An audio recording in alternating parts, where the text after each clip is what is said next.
O bes, sure ko lang. Hirap ka bang pakainin ng gulay ang iyong chikiting? Pwes mga bes, bibigyan ko kayo ng tips. Mawa ka na lang ng pancake na made of malunggay. So paano nga ba ate bes? So first, kumuha ka ng maraming dahon ng malunggay. Saka mo ito hihimay-himayin. Alam nyo ba mga bes na ang dahon ng malunggay ay rich in vitamins?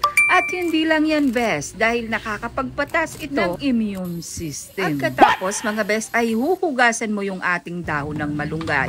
Ilalagay natin ito sa food processor.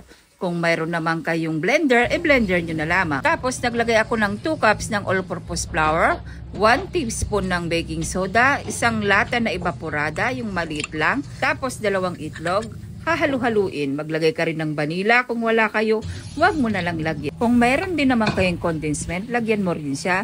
Hahalu-haluin para mag-combine yung mga ingredients. Siya nga pala, nag-add din ako ng konting asukal para medyo matamis. Optional lang ang paglalagay ng cheese. Kung wala kayo, huwag mo nang ipili. Tapos, pag na-combine na, ilalagay natin sa bottle dispenser. May nabibili yan, isi-share ko lang ang links. Tapos, wag mong kakalimutan, pahiran ng oil ang kawali para hindi po siya dumikit. Saka natin ilalagay dito yung ating butter na pancake. Tapos, babaliktarin mo na pagluto na sa likod. Tapos, eto na siya, ang ating finished product na malunggay pancake. Kaya kung nag-iisip ka na pwede mo ipamerienda sa iyong chikiting at para maging healthy, gumawa ka na lamang ng pancake na made of malunggay. Tululaway yarn. At alam nyo ba mga best na 6 years na po akong dialysis patient at ito lamang po ang aking maintenance. Ang dahon ng malunggay. Pwedeng gawin pancake, pwede ka rin namang gumawa ng pandesal na gawa sa malunggay. Hindi lang yan best. Paborito rin ito ng aking apo. Tapos, pagkatapos niyang best, iluluto ko na tong aming ulam para sa dinner, para mamayang gabi pagdating namin galing dialysis.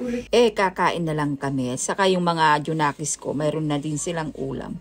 Pinirito ko na lamang ito. Tapos yung mantika nito, ay naku best, masarap itong ilagay sa kanin. Lagyan mo ng toyo taba na may longganisa, gano'n.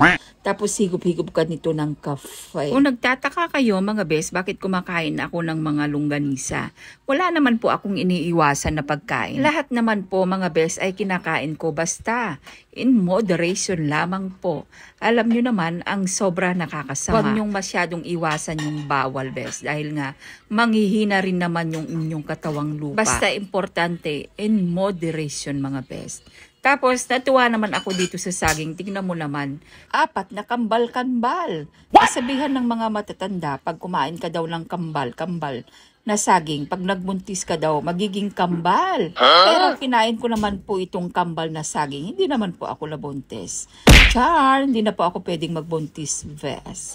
So, yun lang, Ves. Sure ko lang. Ingat. God bless. Bye!